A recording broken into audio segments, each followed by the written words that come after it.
தொலைக்காட்சி வானொலி நிகழ்ச்சி தொகுப்பாளர் திருமதி உமாராஜ் அவர்களை அன்பாக அழைக்கின்றோம். எல்லோருக்கும் வணக்கம்.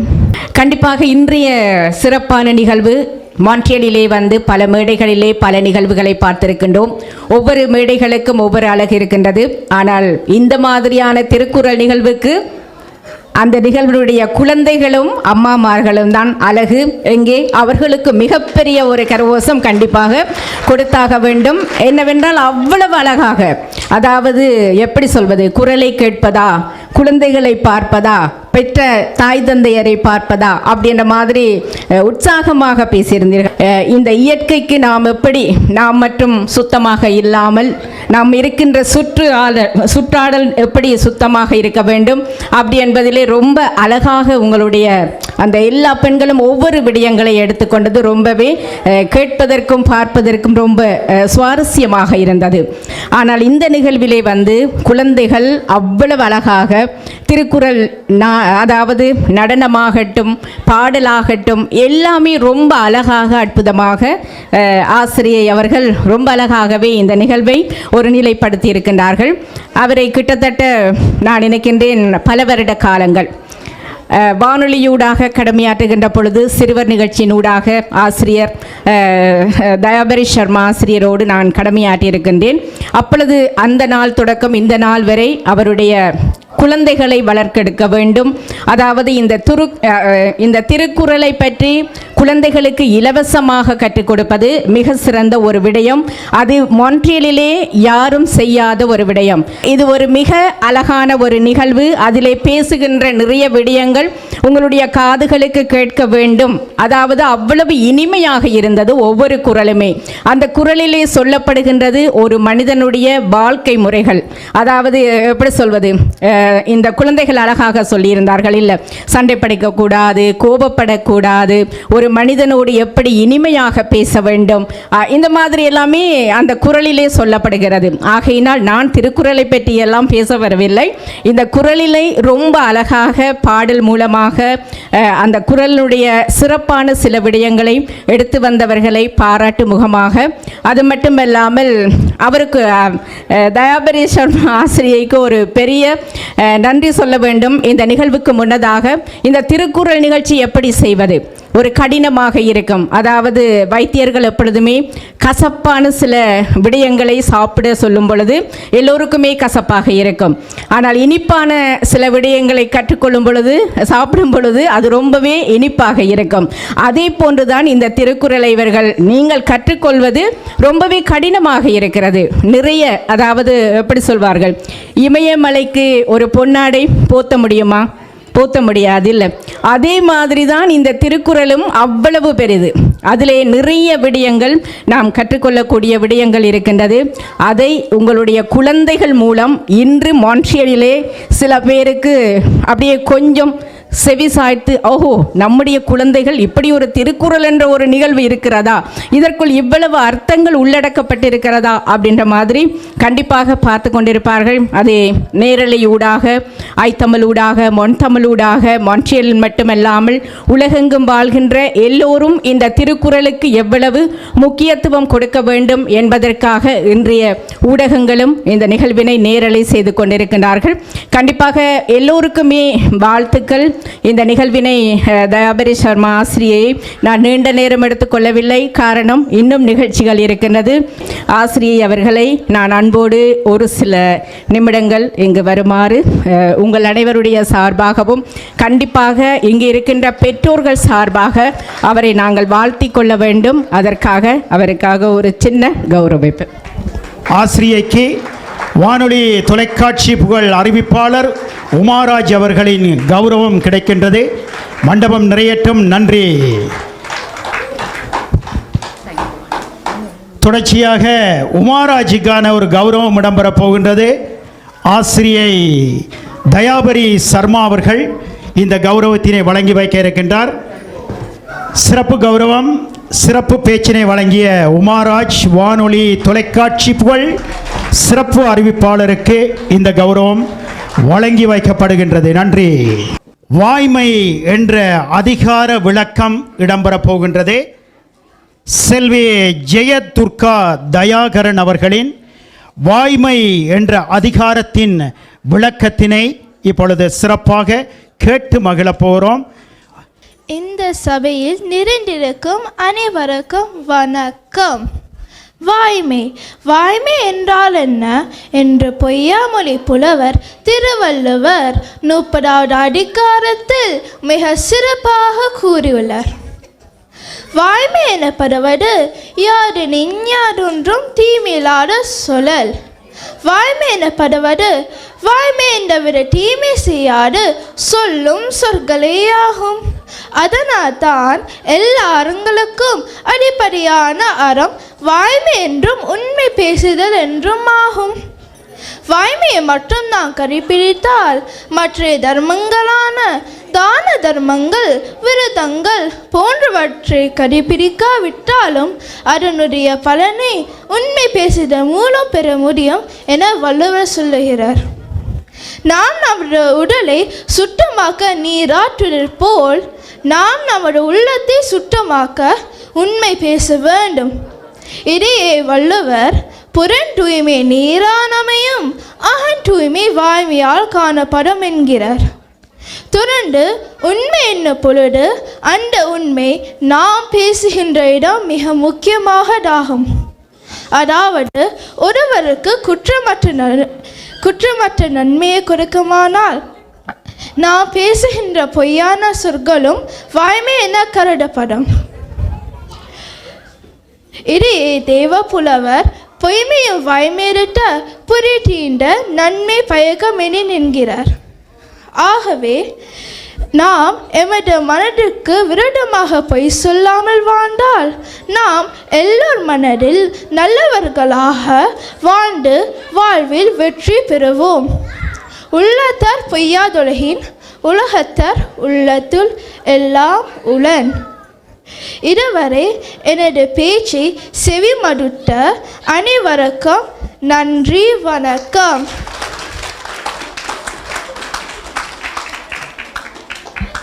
அடுத்த நிகழ்வாக நான் முன்னர் குறிப்பிட்டது போன்று குழந்தைகளுடன் தாய் உரையாடப் போகின்றார். அழைக்கின்றோம் திருமதி தேவகி கந்தசாமி அம்மா, செல்வி ஷர்வாணி சிவானந்தன், செல்வி பிரியங்கா சிவானந்தன். என்ன விளையாட்டு என்ன குறும்பு செய்ய போகின்றார்கள் இந்த திருக்குறளை வைத்து என்று கேட்டு பார்ப்போம். வணக்கம். பிள்ளைகள், தினமும் நாம் தார்மீக கதைகளை வாசித்து அதிலிருந்து நிறைய நல்ல விஷயங்களை கற்றுக்கொள்கின்றோம். அதேபோல் இன்றும் நாம் சில கதைகளை வாசித்து அதிலிருந்து என்ன கற்றுக்கொண்டோம் என்று பின்னர் பார்ப்போம். முதலாவது கதை. அண்ணா தம்பி இருவர் இருக்கின்றார்கள். அண்ணா மாட்டுத்தரகு தொழில் செய்பவர். அந்த தொழில் அவருக்கு பெரிதளவில் கை கொடுக்கவில்லை என்றாலும் யாரிடமும் உதவி பெறாமல் தொடர்ந்து முயற்சி செய்து வந்தால் வெற்றி கிடைக்கும் என்ற நம்பிக்கையில் மனம் தளராமல் இந்த பணியை செய்து வருகிறார். அவரது மனைவிக்கு திருப்தி இல்லை. தம்பி தன் நிலத்தை விற்று அந்த பணத்தில் வெளியூர் சென்றார். ஒரு நாள் தம்பியை தேடி ஒருவர் வந்தார். அண்ணாவிடம் ஒரு 100 ரூபாய் நோட்டுக்கட்டையை கொடுத்து சொன்னார், உங்கள் தம்பிக்கிட்ட 3 வருஷம் முன்னால் பணம் வாங்கி 1 வருஷமாக கொடுத்து அப்புறம் ஊரை விட்டு போக வேண்டியதாக இருந்தது. இப்போ ஊருக்கு திரும்பி வந்தவுடன் மிச்ச பணத்தை கொடுக்க வேண்டும் என்பதால் உங்களிடம் வந்து கொடுக்கின்றேன். ஆனால் அண்ணா அந்த பணத்தை வாங்க விரும்பவில்லை. அத்துடன் தம்பி எங்கே இருக்கின்றார் என்றதையும் தெரியவில்லை. மீண்டும் கட்டாயப்படுத்தியதால் அண்ணா அந்த பணத்தை வாங்கினார். அவரின் மனைவி தாங்கள் கஷ்டத்தில் இருக்கிறதுனால அந்த பணம் தங்களுக்கு உதவும் என்று சொல்லி பயன்படுத்த விரும்பினார். ஆனால் அண்ணா, அதாவது அவர்களுடைய கணவர், ஒப்புக்கொள்ளவில்லை. தாங்கள் பட்டினி கிடந்தாலும் தம்பியின் பணத்தை எடுத்துக்க கூடாது என்று உறுதியாக சொன்னார். தம்பியை பற்றி விசாரித்து கடிதம் போட்டு பணத்தை வாங்கிக்கிட்டு போக சொல்லலாம் என்று கூறி மனைவியிடம் கொடுத்து பியூரோக்குள்ள பத்திரமாக வைக்க சொன்னார். இப்போ இதுதான் முதலாவது கதை. இப்போ இந்த கதையிலிருந்து உங்களுக்கு என்ன புரிந்தது என்று சொல்லுங்கள் பார்க்கலாம். அம்மா, இந்த கதையை கேட்டவுடன் தயாபரி ஆசிரியரிடம் கற்றுக்கொண்ட ஒரு குரல் நினைவுக்கு வருகின்றது. அது என்ன குரல் என்று சொல்லுங்கள் பார்க்கலாம். அது அதிகாரம் வெகாமையில் இருந்து 4ஆம் குரல். இளமென்ற வகுதல் செய்யார், புலம் வென்ற புன்மையில் காட்சி அவர். அதற்கு என்ன பொருள் சொல்லுங்கள் பார்க்கலாம். தம் ஐம்புலங்களையும் கட்டுப்படுத்த தெரிந்தவர்கள் தமக்கு வறுமை வந்தாலும் பிறர் பொருளை விரும்ப மாட்டார்கள். இந்த கதையில் தாம் கஷ்டத்தில் இருக்கிற காலத்தில் தம்பிக்கு கொடுத்த பணத்தை பயன்படுத்த கூடாது என்று அண்ணா நினைத்தார். அதேபோல்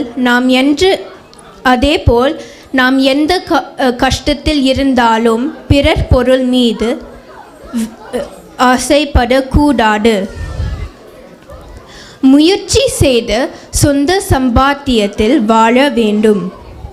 நல்லது பிரியங்கா. இந்த கதையை நன்றாக புரிந்து அதற்கேற்ற பொருத்தமான ஒரு குரலையும் பொருளையும் சொன்னீர்கள். மிக்க நன்று. இப்போ நாங்கள் 2வது கதைக்கு போகலாம். ஒரு அரசர் தன்னுடைய பிறந்த நாளை வெகு விமர்சையாக கொண்டாட நினைக்கிறார். நாட்டில் உள்ள எல்லா புலவர்களுக்கும் அழைப்பு கொடுக்கிறார். புலவர்கள் எல்லாரும் மகிழ்ச்சியுடன் அரசரை பார்க்க அரண்மனைக்கு வருகின்றார்கள். ஒரு பக்கம் இசை நிகழ்ச்சி, நடன நிகழ்ச்சி, நாட்டுப்புற கலை நிகழ்ச்சி அனைத்தும் நடைபெற புலவர்கள் எல்லாருமே அரசரை புகழ்ந்து பாடி கவிதை சொல்கிறார்கள். அரசர் சந்தோஷம் அடைந்து புலவர்களுக்கு பரிசும் பொருளும் கொடுத்து வழி அனுப்புகிறார். முக்கியமாக தூரத்து மாநிலங்களில் இருந்து வந்தவர்களுக்கு பணத்தையும் சேர்த்து கொடுத்து அனுப்புகிறார். இதை எல்லாத்தையும் கூர்ந்து கவனித்த ஒரு புலவர் தான் தூரத்தில் இருந்து வந்தது என்று சொன்னால் அதற்கு தகுந்த நிறைய பணம் கிடைக்கும் என்ற பேராசையில் தான் வைகுண்டத்துக்கு திரும்பி போகணும் என்று சொன்னார். அரசருக்கு அதிர்ச்சியும் குழப்பமும். தன் அமைச்சரிடம் உதவி கேட்கிறார். அமைச்சருக்கு புலவரின் பேராசை புரிந்துவிட்டது. அரசரே, நீங்க நினைக்கிற அளவுக்கு வைகுண்டம் தூரமல்ல. அன்று மகாபாரத்தில் பாஞ்சாலிக்கு ஒரு கொடுமை நிகழ்ந்த போது கண்ணா என்னை காப்பாற்றுவாயாக என்று கூப்பிட்ட ஒரே நொடியில் கண்ணன் வந்தார். ஆகவே வைகுண்டம் கூப்பிடுற தூரத்தில் தான் இருக்குது. இதுக்கு எந்த செலவும் ஆகாது என்றார் அமைச்சர். இதை கேட்ட அரசர் மகிழ்ச்சியோடு சென்று புலவர்கிட்ட சொன்னார், நல்லபடியா வைகுண்டத்துக்கு போய் தரிசனம் பெற்று வாருங்கள். ரொம்ப நன்றி, வணக்கம்.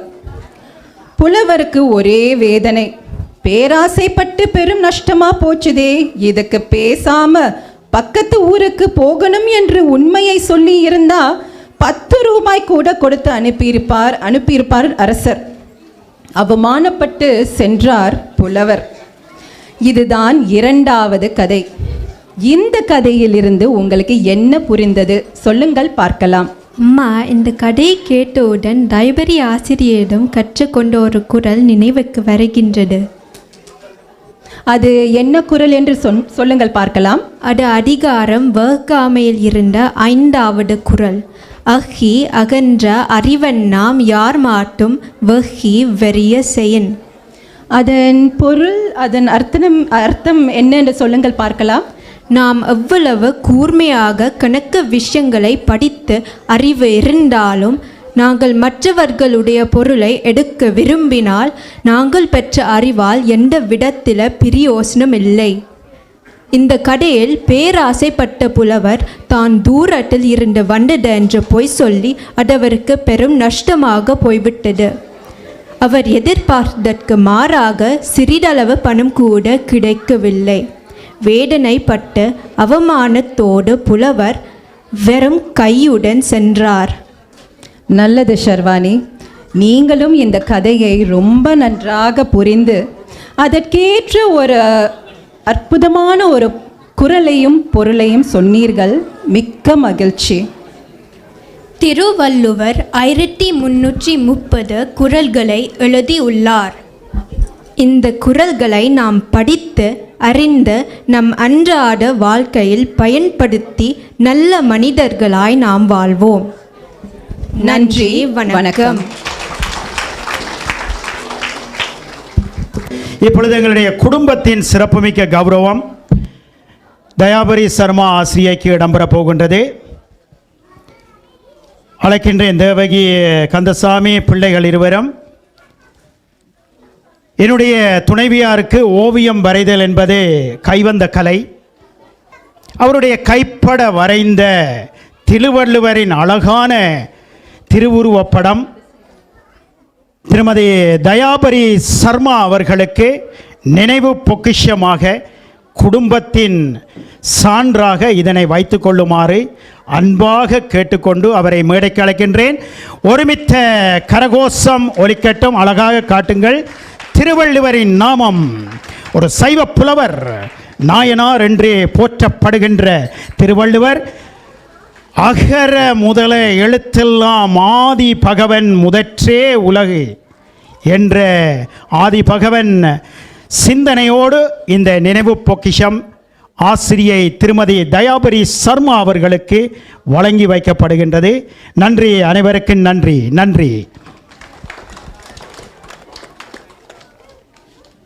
கவிதை நிகழ்வு ஒன்று இடம்பெறப் போகின்றது. வாழ்விற்கு வளமான செல்வம் திருக்குறள்.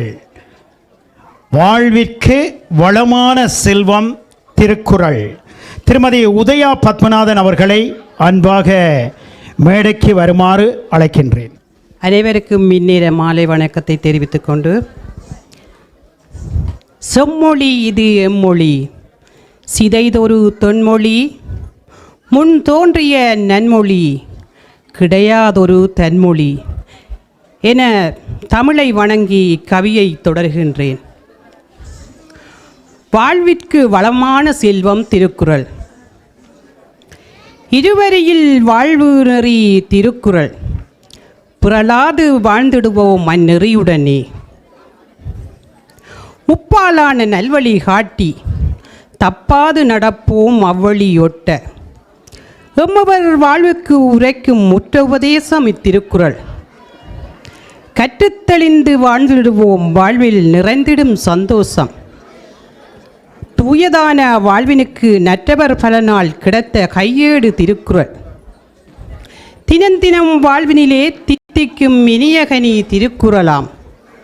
வள்ளுவனார் தந்தகனி உலக தத்துவத்தை உன்னதமாக விளக்குங்கனி. அறம்பொருள் இன்பம் அறியத்தரும் அற்புதக்கனி திருக்குறள். திகட்டாத சொல்வளமும் நிறைவான பொருள் வளமும் ருசிக்கத் தூண்டும் சொல்வளமும் கசியாத கருத்து வளமும் குறையாத யாப்பு வளமும் அள்ள முடியாத அணிவளமும் கொண்ட அற்புதக்கனி திருக்குறளாம். 2000 ஆண்டுகளுக்கு முன்னே ஆர்ப்பரித்த ஈரடி நூல் திருக்குறளாம். முப்பாலும் கலந்து வான்மறை வேதியம் ஏந்திய கனி. வாயுரை வாழ்த்தானது, வாழ்வியல் நூலானது, உத்தர வேதமானது, உன்னத நோக்கமானது, பொய்யா மொழியானது, புகழுக்குச் சொந்தமானது திருக்குறளாம். வாயுர வாழ்த்தானது, வாழ்வியல் நூலானது, உத்தர வேதமானது, உன்னத நோக்கமானது, பொய்யா மொழியானது, புகழுக்குச் சொந்தமானது இத்திருக்குறளாம். தமிழ் மறையானது, புதுமறை கண்டது, தெய்வ நூலானது, திசை எங்கும் பரவியது திருக்குறள். பகட்டில்லா பாயிரம், ஈடு இணையில்லா நல்லறம், தூய்மையான துறவரம், ஊர் போற்றும் உளவியல், ஆக்கந்தரும் அறிவியல், ஆற்றல் தரும் அன்பியல் இத்திருக்குறளாம். ஒளி தரும் ஒளியியல், காலம் போற்றும் களவியல், கனிவு தரும் கற்பியல், புறப்பு முதல் இறப்பு வரை மண்ணும் விண்ணும் எட்டும் வரை மனிதியறம் போற்றிய அளவிற்சிறந்த அழகியல் திருக்குறளாம். மரணிக்காத கருத்துக்களை கொண்ட பல அறிஞர்களின் உரை அமைப்பியல் பெருமதனை பார்வோரட்ட பாராட்டுக்களை பேரேடுகளில் பொறித்திட்ட உலகில் ஒப்பற்ற தொல்லியல் திகட்டாத தேனியல் நிகரற்ற ஒரேவியல் திருக்குறளாம். வாய்மை திருவள்ளுவனார் வகுத்து வைத்த பாதை இது. வாய்மை திருவள்ளுவனார் வகுத்து வைத்த பாதை இது. நான்மறை வேதமாக வாழ்வினறி போதமிது திருக்குறளாம். நான்மறை வேதமாக வாழ்வினறி போதமிது திருக்குறளாம். கருத்துக்கள் பலவற்றை கண்டோர் கைதமிழ் கரும்பென கருத்துக்கள் பலவற்றை கண்டோர் கைதமிழ் தவள் கரும்பென சுவைதனை கொண்ட திருக்குறளாம். மூன்றடியில் உலகை அளந்தவன் இறைவன். 2 வரிகளில் உலகையே ஆண்டது திருக்குறளாம். 3 அடியிலே உலகை அளந்தவன் இறைவன். 2 வரிகளில் உலகையே ஆண்டது திருக்குறளாம். உலகியல் உண்மைகளை உரைத்தது இத்திருக்குறளாம். உலகியல் உண்மைகளை உரைத்தது இத்திருக்குறளாம். வாழ்வை விளக்கும் திருக்குறளை வரமாய்க் கிடைத்த இக்கனியை. வாழ்வை விளக்கும் திருக்குறளை வரமாய்க் கிடைத்த இக்கனியை தெய்வமகன் தந்த பெரும்பொருளை மனதாரப் படித்து பயன்பெறுவோம். தெய்வமகன் தந்த பெரும்பொருளை மனதாரப் படித்து பயன்பெறுவோம். இந்த வாய்ப்பினை தந்த திருமதி தயாபரி சர்மா ஆசிரியர் அவர்களுக்கு நன்றியை தெரிவித்துக் கொண்டு விடைபெறுகின்றேன். நன்றி, வணக்கம். இப்பொழுது சிறப்புமிக்க ஒரு கௌரவம் இடம்பெறப் போகின்றது.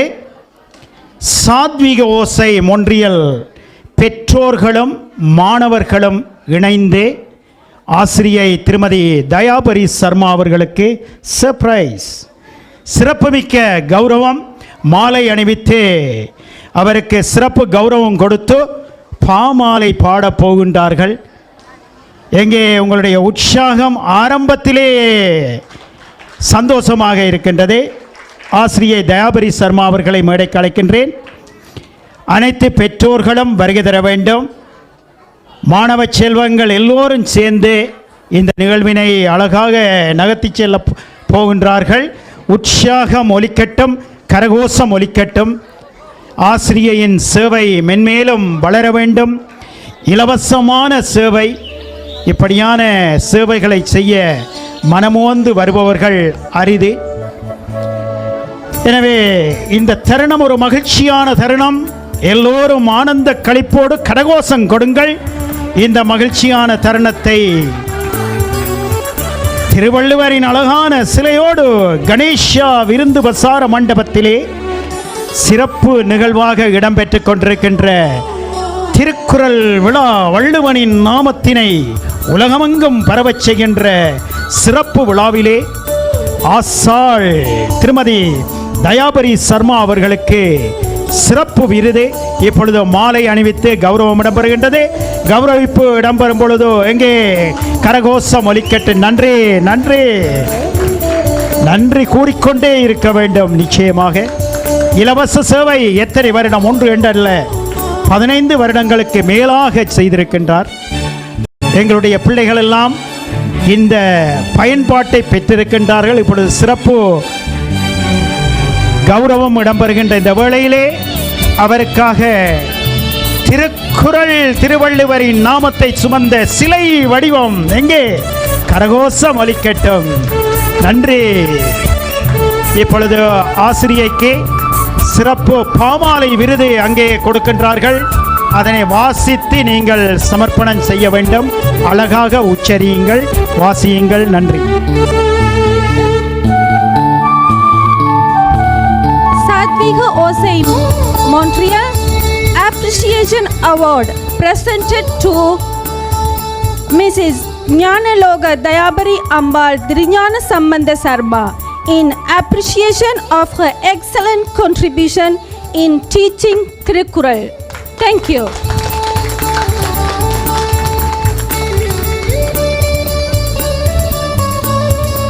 தயாபரி அம்பாளை வாழ்த்தி வணங்குகின்றோம். தரணியுள்ள அனைத்து மொழிகளுக்கும் மூத்த மொழியை பரணி பாடி பெருமை கொள்ளும் இவ்வேளையில் கனடாவில் ஓரணியாய் இணைந்து திருக்குறளை போற்றும் திருநாளுக்கரணியாய் அமைந்த ஞானலோக தயாபரி அம்பாள் ஓரணியாய் இணைந்து திருக்குறளை போற்றும் திருநாளுக்கரணியாய் அமைந்தாள் ஞானலோக தயாபரி அம்பாள். ஈழத்தில் முத்து வைரம் மாணிக்க கற்கள் கரை சேருமால் கடல் அருகில் அமைந்த முல்லை நகர் புதுக்குடியிருப்பில் சாலச் சிறந்த திருஞான சந்த சர்மா காமாட்சி அம்பாள் காலத்தால் பெற்ற மகளே ஞானலோக தயாபரி அம்பாள். சாலச் சிறந்த திருஞான சம்பந்த சர்மா காமாட்சி அம்பாள் காலத்தால் பெற்ற மகளே ஞானலோக தயாபரி அம்பாள். சின்ன வயதில் சித்திரமாய் வாழ்ந்தார். வண்ணப்படிப்பை நாச்சிமார் கோவலடியில் கற்றார். எண்ணம் போல மைக்கேல் பல்கலைக்கழகத்தில் கற்றார். திண்ணமாய் கணிதத் துறையில் சிறப்பு டாக்டர் பட்டமும் பெற்றார். எண்ணம் போல மைக்கேல் பல்கலைக்கழகத்தில் கற்றார். திண்ணமாய் கணிதத் துறையில் சிறப்பு டாக்டர் பட்டமும் பெற்றார். சுந்தரேசன் சர்மா ஐயாவை திருமணம் கொண்டு இல்லறம் காண சுந்தரி சோபிகாவை பெற்று கலைக்கு கல்வி ஊட்டி வளர்த்து செந்தமிழ் இனத்துக்கே பெருமை சேர்க்க உயர்த்திவிட்டு சந்தன மரம் போல மனம் வீசும் வாழ்வியலில் வாழ்கின்றார். செந்தமிழ் இனத்துக்கே பெருமை சேர்க்க உயர்த்திவிட்டு சந்தன மரம் போல மனம் வீசும் வாழ்வியலில் வாழ்கின்றார். ஆன்மீக வாழ்வில் வலம் வரும் அம்பாள் மாணவர்களுக்கு ஆன்மீக படிப்புடன் தமிழ், சமயம், பிரெஞ்சு, ஆங்கில மொழி மேன்மேட கல்வியை கற்றுக் கொடுத்ததோடு திருக்குறளையும் வானுயர் புகழோங்க கணிதரும் தருவாகி நின்று கற்பித்தார். வானொலியூடாக தெய்வீக மஞ்சரி நிகழ்ச்சியையும் கற்பக பிள்ளையார் கோவிலின் தல மண்டபத்தில் சங்கீத ஓசை என மெய்நிகர் வழியையும் குரலையும் கற்பித்து மக்கள் மனதினிக்க புகழாரம் பெற்றார். சங்கீத ஓசை என மெய்நிகர் வழியையும் குரலையும் கற்பித்து மக்கள் மனதினிக்க புகழாரம் பெற்றார். தமிழங்கள் அடையாளம் தரணியில் தமிழ் வளர தமிழுக்கு அடையாளம் திருக்குறள் பரணி பாடும் திருக்குறளை தலைமுறைக்கு வாக்களிக்கும் தயாபரி அம்பாளை வாழ்த்தி வணங்குகின்றோம்.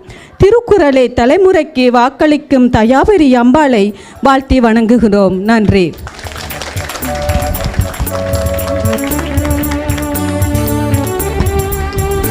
தமிழுக்கு அமுது என்று பெயர். அந்த தமிழ் இன்பத் தமிழ் எங்கள் உயிருக்கு மேர். மகாகவி பாரதிதாசன் அன்று கூறியிருந்தார். இன்று அந்த தமிழ் மொன்றியல் மண்ணிலே திருவள்ளுவன் நாமத்தோடு தகழுகின்றது. சந்தோஷமாக இருக்கின்றது. திருஞான சம்பந்த சர்மாவுக்கும் காமாட்சி அம்மாளுக்கும் அழகாக அவதரித்த உத்தம புத்திரி இன்று மொன்றியல் மண்ணிலே சிறப்பு விழா மாணிக்கம் போல தவழுகின்ற ஒரு செல்வச் செழிப்புமிக்க திருக்குறள் விழா, திருவள்ளுவரின் அறம் கூறும் விழா பெருமையாக இருக்கின்றது. உலகம் பூராக தமிழ் ஐத்தமிழ் எடுத்து வருகின்றீர்கள். பெருமையாக இருக்கின்றது. சந்தோஷ களிப்போடு மனங்குளிர மீண்டும் ஆசிரியையின் சேவை தொடர வேண்டும். மனமார்ந்த வாழ்த்துக்கள். நன்றி.